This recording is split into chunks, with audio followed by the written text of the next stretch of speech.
Good evening and welcome everybody to Middle Temple Hall. Most of you will know Tim Dutton. All of you will have heard of him. For those of you who you are starting out in your career and those of you who are a little bit further on in your career, you will find somebody of your generation who is, as the Americans would describe them, the person most likely to succeed. And many of us have already found that person, and the more junior amongst you will find them as you move along. But for those of us of my generation, that was Tim Dutton. He was the person who made the biggest difference to the inn, to the profession, to the law, and principally, and obviously the purpose of tonight's lecture, was he did that through the movement which he started to encourage people to professionalize the training of advocacy. Now, most of us have no advocacy training at all, as you can see. But when Tim decided that this was the thing to do, he didn't just start a few little classes here and there. He launched it on a very professional and really quite remarkable level.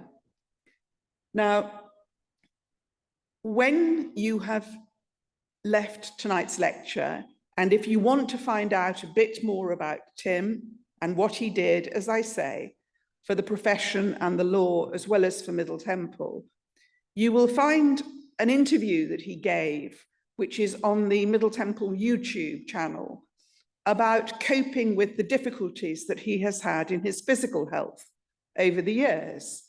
And it is a remarkable achievement to see how somebody dealt with a series of really quite debilitating difficulties.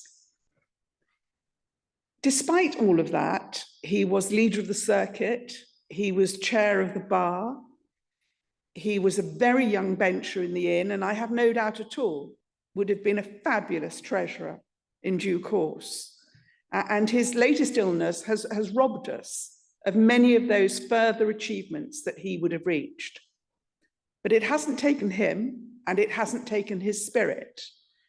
And it's in his spirit that I hope this is the first of many lectures on this theme. Tonight it will be given by Jeremy Gauntlet, King's Counsel, Senior Counsel, somebody who has known Tim and his wife Sappho and their daughter Pia for many years, somebody who practices here and in Southern Africa, who has a practice that extends across the commercial field as well as public law. And when you listen to Jeremy, and I'm sure this will embarrass him mortally now, which is why I'm doing it, you will realize quite what it is to be a great advocate. And we might not all end up being great advocates, but we can undoubtedly all be better advocates by training and by practice. And so tonight's lecture is on the purpose and the achievements that you can reach through advocacy training. It is a lecture, but it is also, I think, a practical demonstration. And so please abide by the house rules, turn your phone off, do not put your earpods in, because you are in for a treat. Join with me in welcoming Jeremy Gauntlet.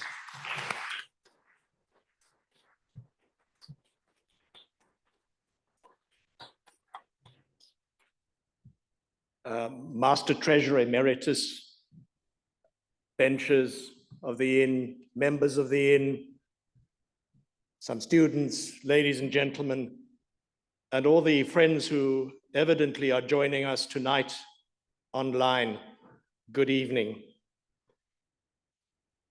As Master McGowan has indicated, this is intended to be the first in a lecture series on the craft of being a barrister. It has been named for Master Timothy Dutton, CBE, KC. To add a little to what Master McGowan has said by way of background to the person whom we honor through this lecture and the series of lectures. Master Dutton began life in North Yorkshire. A talented chorister, he achieved a scholarship to Durham Cathedral and then went to secondary school at Repton, funded by music and academic awards, and so on to Keble College, Oxford. He has been a bencher of this inn for 20 years. He was called here in 1979, appointed Queen's Counsel in 1998, and also served as a Deputy High Court Judge from 2009 to 2017. He was, as Master McGowan has said, leader of the Southeastern Circuit, this from 2004 to 2006. He became chairman of the Bar of England and Wales and head of Fountain Court Chambers. In 2015, he received the Chamber's Lifetime Achievement Award and was made CBE. The inn was not very welcoming in 1979. In an admission interview, this by a Silk, who became a treasurer of this inn, he was asked how he thought he could conceivably practice in the courts. This was because he has diabetes mellitus, known for good reason as type 1 diabetes. The answer he gave in controlled anger was that the percentage of barristers, largely closeted, because of course it's never good in practice to be known to be in any way vulnerable, to have diabetes was significant. And they had silently coped, as he hoped to. What his interviewer was not to know was that the stellar career ahead, of which you have heard, would in fact be, despite not one, but what have ended up as being 3 cumulative life-threatening conditions. And I join Master McGowan in recommending to you the uplifting lecture which he gave and which is available online on YouTube. You will learn more about the mettle and life of our colleague, for whom in affection and admiration this series is named. Tonight, he and his wife Sappho join us virtually from their home in St. Andrews. We welcome here with us in Hall their daughter Pia, whose help I gratefully acknowledge. It is daunting to speak in their presence. All 3 formidable barristers on tonight's theme. I thank also Master McGowan, who is responsible for initiating and for driving the setting up of these lectures. Timothy Dutton has been a pioneer in advocacy training, both in the United Kingdom and internationally. With Sappho, he established the Advanced Advocacy Court at his old college, Keble, where quite rightly his portrait now hangs. Today, Keble is still regarded as the UK's leading advocacy course, and it has been exported and adopted in many other jurisdictions. The model is an immersive week-long residential course conducive to the highest standards of excellence. And it's felicitous that this year marks its 30th anniversary. Appropriately, it has been renamed the Dutton course. By every measure, a remarkable achievement. The Duttons were 2 junior counsel in their 30s when it was set up. There were some senior figures who disparaged their presumption. Advocacy is persuasion. This series seeks to examine its multiple facets. The human attributes it demands is an obvious place to begin. Lord Burkitt listed these in his famous Holdsworth Club lecture as integrity, a good voice, presence, a quick adaptable mind, knowledge of human nature, courage, to be well-mannered and in control of temper, knowledge of the facts and the law. It's sobering to be reminded in an introductory lecture that these are just the entry-level requirements. Each poses a lifelong challenge for those whose business is in the courts. In my own life in court, when I've known I've fallen short, I think back for the thin comfort it gives me to Sir Rupert Cross giving back to my BCL evidence class heavily marked collections with the observation, I know you really can't help your laziness, but you should try to do something about your stupidity. The bar's working party into advocacy training and assessment, from which the College of Advocacy has evolved, was chaired by Master Dutton. It formulated in simpler terms than those used by Lord Burkitt what have become known as the Dutton criteria. A, ability to persuade orally. B, ability to persuade by written argument. C, cogent and legal and factual analysis. D, ability to develop reasoned argument.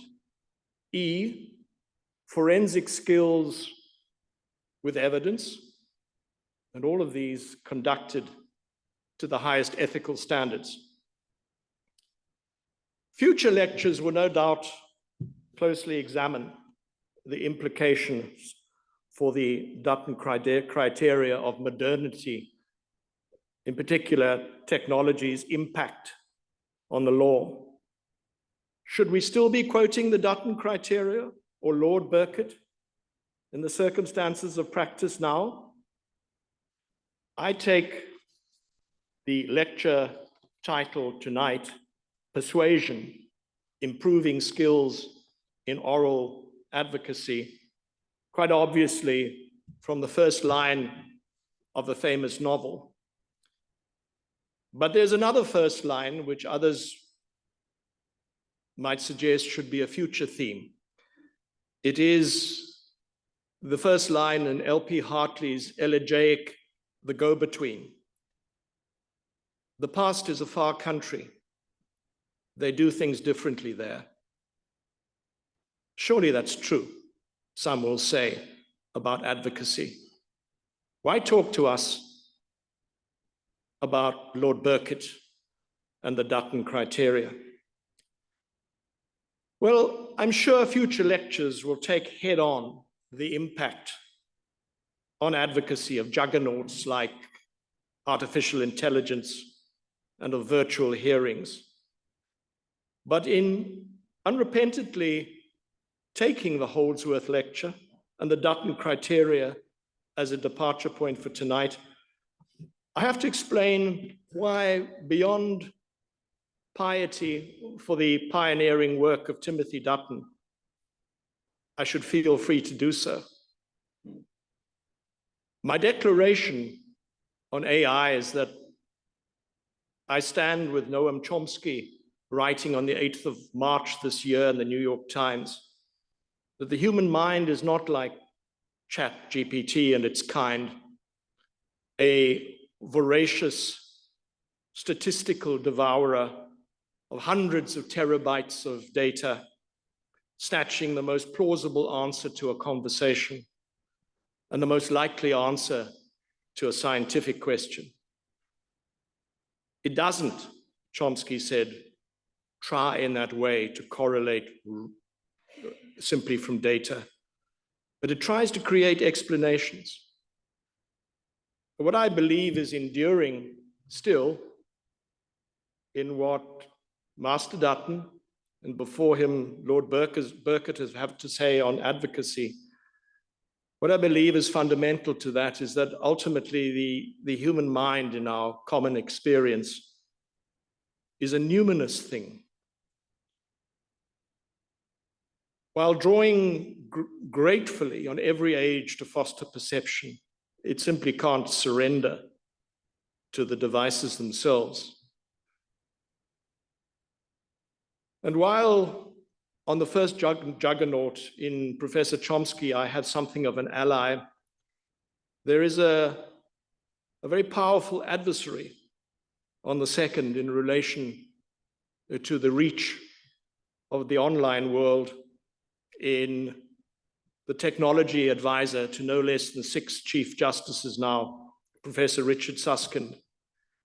In his online Courts and the Future of Justice, he draws together his predicted impact of AI and virtual courtrooms in the statement that the work of oral advocates becomes an irrelevance. Most of the systems that will replace us will not work like that. Now, the extent to which those statements may be realistic predictions cannot be addressed now in this time. I proceed, though, on the explicit premise that the human mind requires to be persuaded in human ways, and for that oral advocacy will play a continuing role, not a solitary role, but it will play a role which is enduring. What does it entail? Well, at its best, advocacy interposes a pleader able to cut to the compelling. It is a great discipline in both senses of that word. We all know and suffer that. It's a never-ending struggle for 3 things: the clear thought, the exact word, the compelling delivery. Say things simply, Einstein is supposed to have enjoined, but not more simply than they are. That is the grail of advocacy. Of course, it's an arduous intellectual and physical exercise. What advocate who is any good has not tossed in bed afterwards?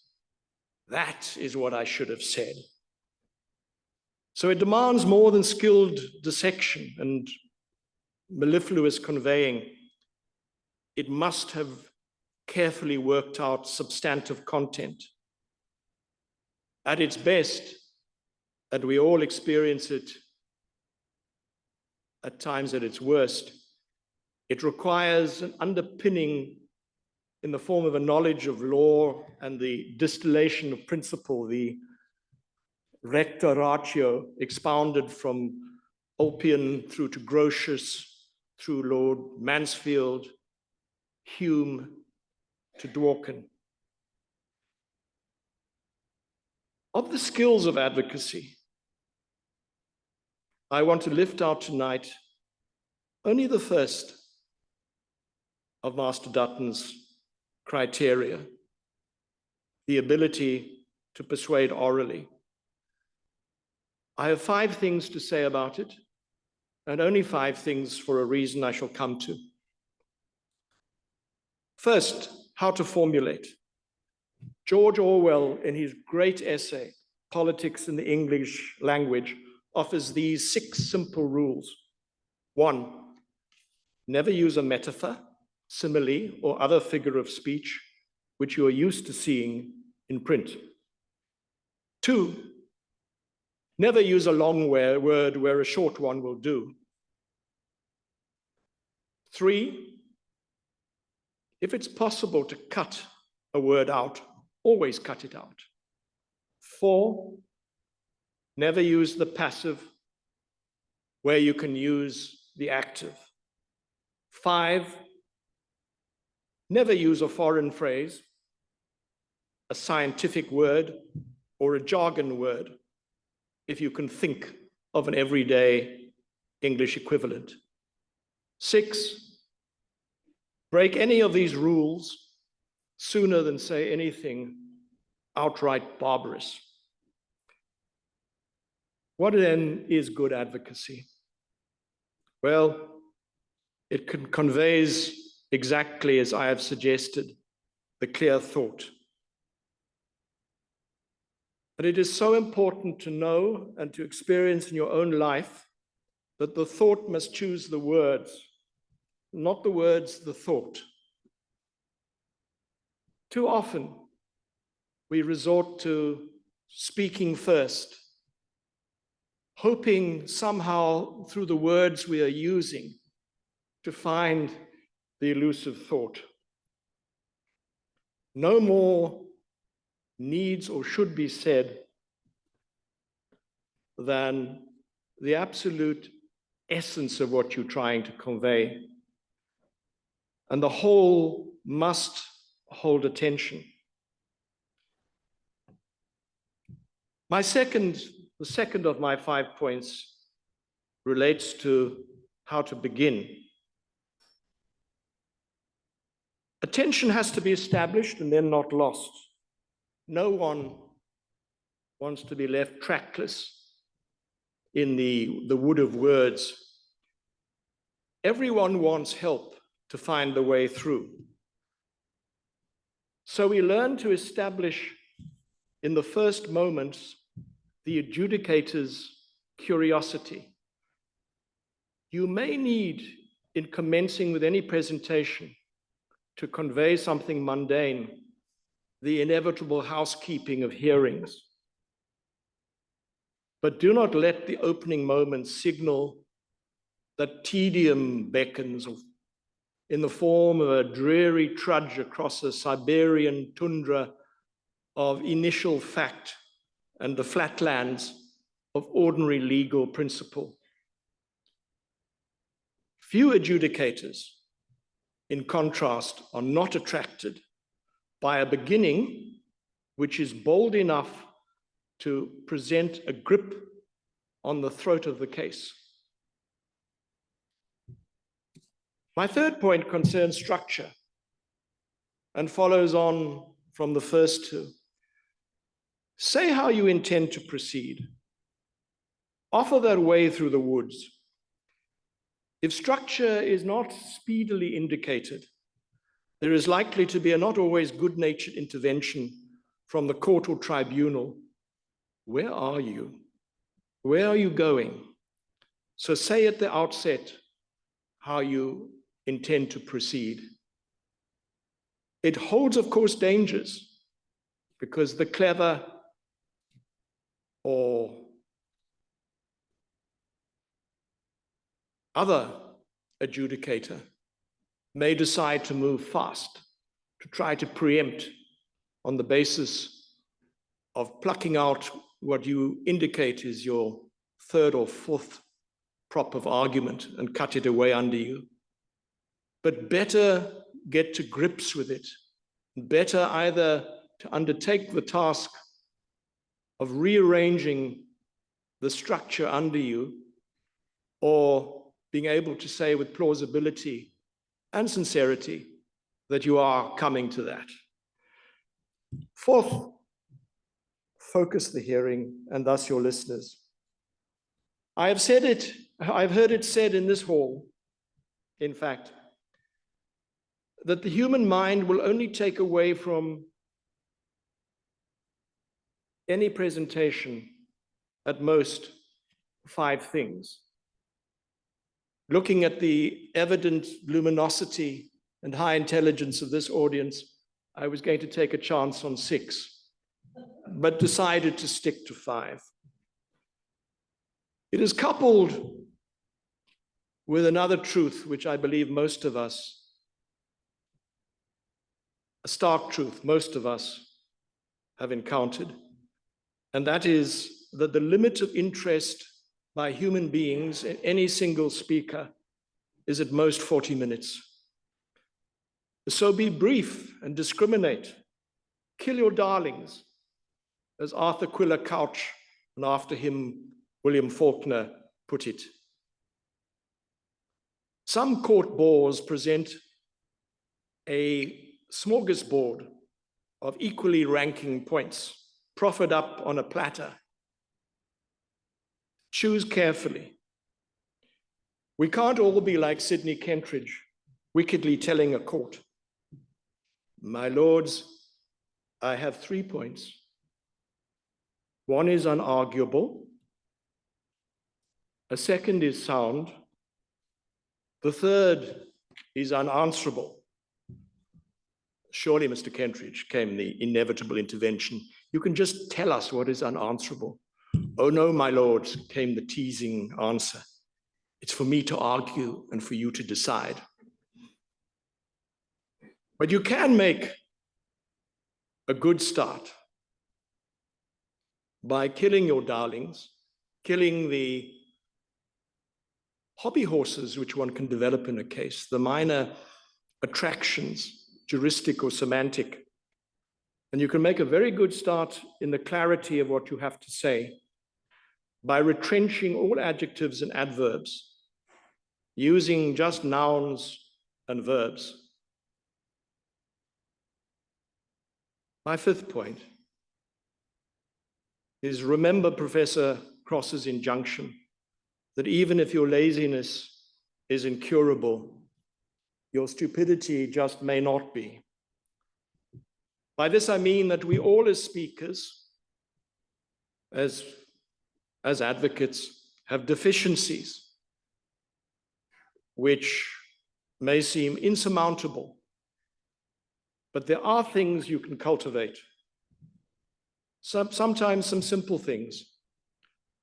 Remember that tension tightens your vocal cords, so concentrate on keeping your voice low. Charles Moore is fascinating in the 2nd volume of Thatcher on how she learned to do this. Even if, as Georges Pompidou remembered her thereafter, she still retained the mouth of Monroe and the eyes of Attila the Hun. Pace yourself. Stick to short sentences. 1 thought per sentence in both written and oral advocacy. My personal belief is that capital punishment should be reintroduced for the use of the word "and." Keeping your voice low, pacing yourself, induces better breathing and modulated sentences. I propose in all seriousness for a future lecture in this series, our own master Mark Rylance or some other great actor to teach us more on such important matters which somehow are assumed or left simply to experience to acquire some grip on. For actors, some things can be learnt, and so they should be for us. When Lord Burkitt referred to the need to have presence and to consider what it means to try to cultivate that, it obviously doesn't mean, contrary to the beliefs of Nicolas Sarkozy, that you can cultivate height, or others that you can cultivate a certain kind of thin charm. But you can cultivate being a compelling advocate by your clarity, simplicity, brevity, and where you can, the grace of your delivery. Perhaps before other things, engage. Look at those who you are talking to. Disengage from your laptop, your notes. There is nothing more off-putting to those of us who, sitting on tribunals or on courts, see somebody with a nose buried in notes or in a computer. Ultimately, that's where persuasion lies, through people's eyes to the mind. So I believe that it is still, as L.P. Hartley did not put it, the same country after all. I've exhausted the imposed quota of 5 things to say, which are hardly novel, but as with many eternal verities, bear repetition. Present in this hall tonight are advocates of renown, and many of us here carry in our heads memories of days as young juniors in the trenches with truly great advocates, great natural gifts, and cultivated courtcraft. I remarked the other day to my friend, Master Stephen Hockman, that it is hard in such company and with the ghosts of 450 years around us not to feel an imposter syndrome. I had hoped for some comfort. He simply, however, said that he would discuss this with another good friend attending, Desmond Brown, KC, and they would tell me later if I'd been right to be anxious. I've said that amongst us online tonight is our honorand, Master Dutton. I have left to last what is usually said by rote at the outset. This is that it is truly an honor and a privilege to have been asked to deliver this first lecture. Timothy Dutton would have been embarrassed if I'd illustrated the 5 things I have said by direct reference to him. I could have done so. Anyone who has seen him command a hearing or this hall will know that. A great advocate, Sir John Simon, said that what we do as advocates does not ultimately fall within what he termed the higher ranges of human achievement. That is probably right. But we should know that advocacy is not nothing. Samuel Johnson said that we are to do for those we represent all that they might fairly do for themselves, if they could. Sometimes even, as Sidney Kentridge said about practice in South Africa, advocacy can even avert some small portion of evil. Advocacy is indispensable because persuasion is. I hope the Timothy Dutton lectures in future years will remind us of this, as well as of the indomitable skills of Master Dutton himself. Thank you.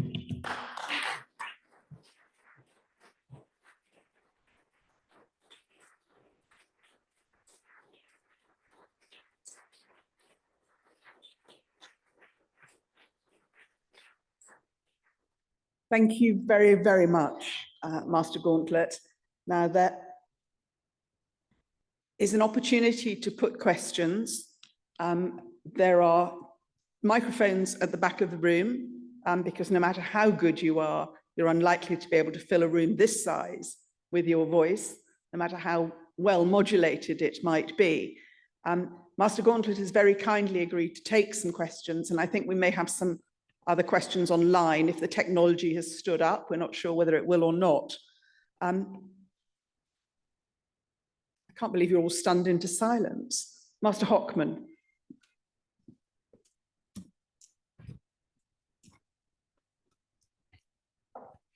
Thank you very much, Maura, and thank you, Jeremy. You are no imposter. I wish to make that very clear at the outset. And can I say good evening also to Tim and Sappho, and how delightful it is that they are listening to us. At least I hope they can hear me.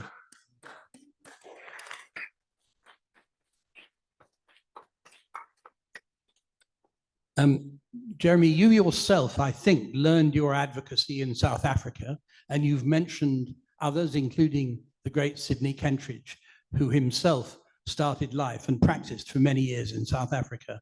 And this prompts me to ask this question. Are these skills and qualities to which you referred, are they skills and qualities which, in theory at least, can still be experienced throughout the common law world? And should we be as keen today as we always have been to ensure that those skills and qualities remain in force, as it were, throughout that world? I believe through my own involvement in forms of advocacy training and simply in contact with other countries and colleagues, that there is no doubt about the fact that everywhere people want to learn skills, and there is no sense of some form of intellectual colonization or anything which is assertive in the wrong way about being open to what people, in my experience, in countries through Asia and Africa are looking for. And that is simply to learn from experience. I often say to young colleagues I work with that I have little doubt that the brightest elephant in the herd may be the young tusker on the edge. But it's the old matriarch, scarred from years of knowing where the lions come from and when the wind shifts what it means, and when you're better off going to one water or hole or another, that is something to teach you. And it's in that spirit which I do think, and I'm sure that there are others here who would speak to it from personal experience, that they want that.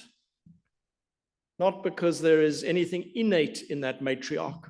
They may be very sure of their own private gene pool, but because they know that the bar is such a lived experience and that there is so much to learn from each other.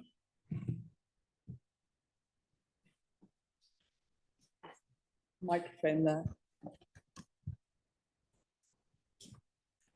Thank you, Master Gauntlet. Truly preaching and acting.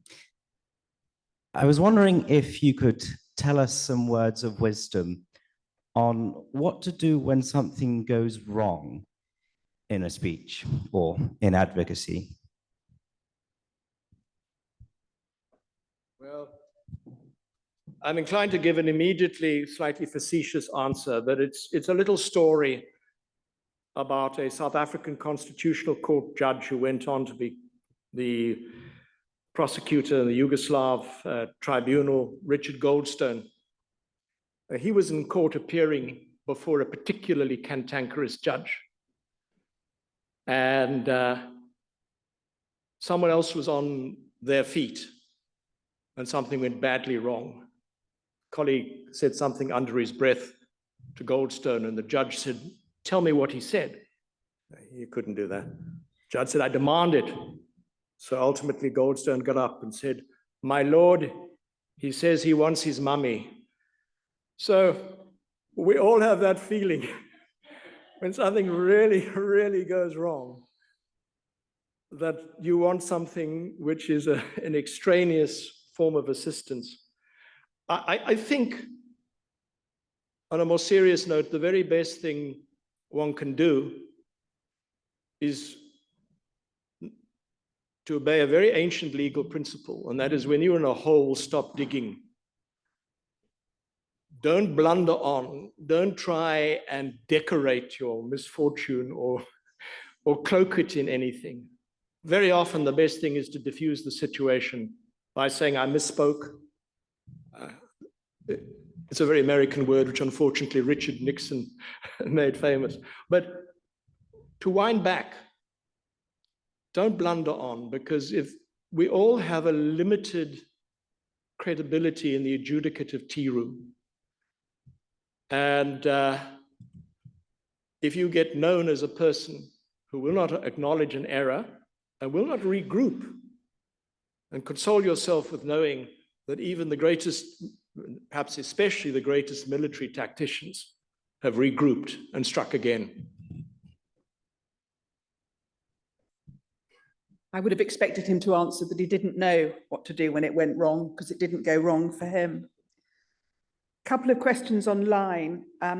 One is, it often seems that the fear or the fear of failure and nervousness are things that often stifle great advocacy, no matter how great the content.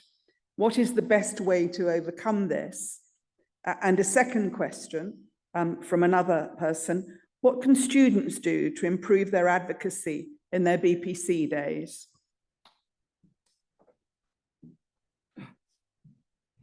First of all, I believe, as an old judge said to me when I came to the bar, my boy, if when you argue, your shirt doesn't stick to your back, you're no good.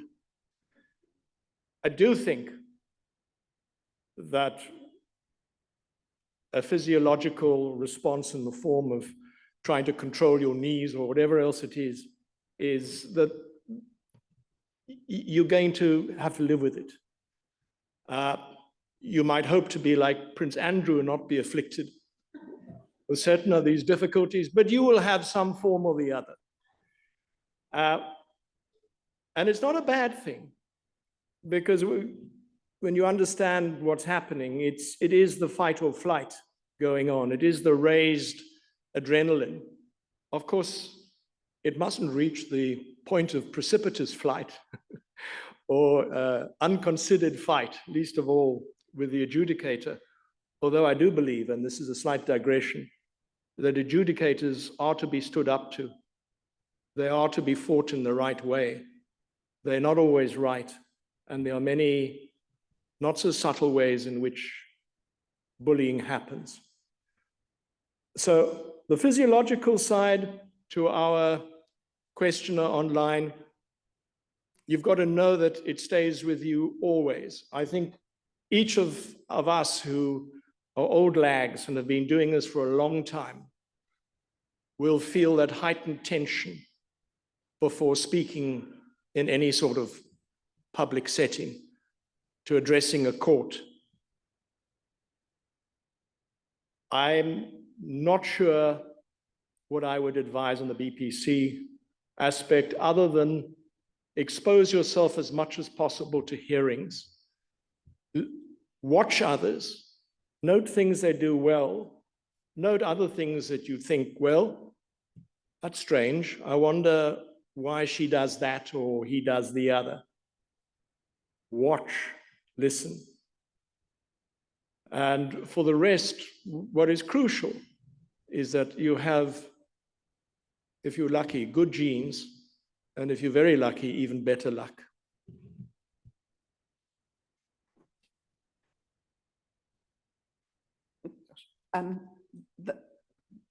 Three or four rows from the back, sorry, was the first hand I saw. Thank you. Thank you so much for what we can all agree is invaluable advice. I just wanted to ask you what your take would be on potentially, let's say, cross-examining a witness who's incredibly hostile. To what extent do you stick to your, say, pre-planned structure of dealing with the points? And to what extent do you, for lack of a better word, engage the witness in combat, so to speak? That's very hard. It takes me a bit away from oral advocacy, but let me say this about it, because in the end, it's all about persuasion. I think all of us who have cross-examined have known those shifting scenarios where there's somebody you expect to be implacably hostile who isn't. And I would think that all the old salts present would advise you to, like the changing wind at the waterhole, sniff the breeze, size up the room, try and get a sense from the person. Don't go in with just a plan A. You've got to have that agility, which is spoken of inter alia by Lord Burkitt, to be able to switch and to swing. The crucial thing is the old adage that you catch more flies with honey than with vinegar. So if you are able more easily to produce the result, then don't frighten people, bring them on side, make them see that it's not catastrophic, and what they're doing is the right thing if you can. But there is also another approach. And I think of a famous cross-examination a year or two ago by Mark Howard, where his first question was, you do accept that you are a consummate liar, don't you? Now, that goes against every textbook, every manual. But he was obviously confident enough that whichever way the answer went, he could move in for what would follow. So the answer lies only in your nostrils, in your preparation, your agility. There is no one set plan. Another question, yes, at the back row, on my right, as I look down. Thank you. I just want to ask about tactics that advocates use. What do you have to say about aggression, bullying, and in particular, things such as politeness and courtesy? Are they important in English advocacy?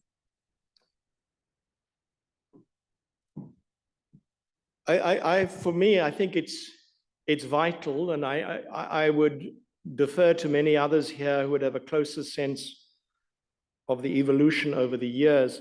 But my sense is that things were got away with, if one may disobey Orwell and use a passive voice there, in the past, which would not happen or be allowed now, and rightly so. That there was an assumed entitlement in some advocates and many judges to be boorish, belligerent, particularly inappropriately. That said, I also believe that court is not a yoga class, and there are times for a certain form of glacially correct and polite, call it belligerence if you like, but it's a form of hostility. Not to your colleague, I don't think that particularly works, but there is a place for toughness, and one must never underestimate the fact that there will be those who will seek to exploit what they see or think is a sense of I'm thinking here of witnesses, thinking that you won't push the point. You have to push the point. You must do so, but you don't have to be offensive in doing so. As regards colleagues, certainly people need to be called out, and often are, for the kind of unnecessary conflicts which do arise. Thank you. There was yes, right at the back, and then we'll come forward. Thank you. You eloquently distilled for us 3 core skills of advocacy: clarity, brevity, and grace. Grace is, of course, like beauty in the eye of the beholder. And to that end, to what extent do you think personality coming through of the individual in court is of assistance, if at all? Gosh.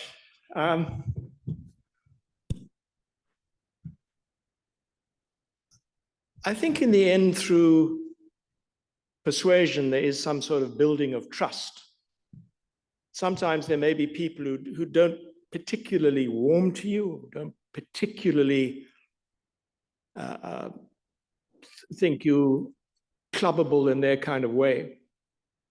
But it's got to be a kind of a trust in your judgment, in your preparation, in your rightness. Because ultimately, the thing which keeps adjudicators honest is a certain kind of salutary fear. And that is that they will be left marooned if they do that which is demonstrably incorrect. They're left marooned in terms of what may lurk on an appeal, and even just in general sort of regard. So people need to trust you. In that, it helps in being trusted, in not being overtly repellent. But as I said earlier, I'm not sure.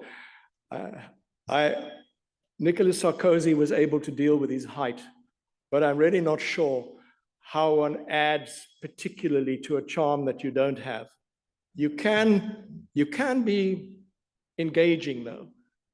You can be direct, but I would put it at the modest threshold of not being truly repellent. I think we've start bringing it to an end in a moment, but there's a question here, yes. Thank you, Master Gauntlet.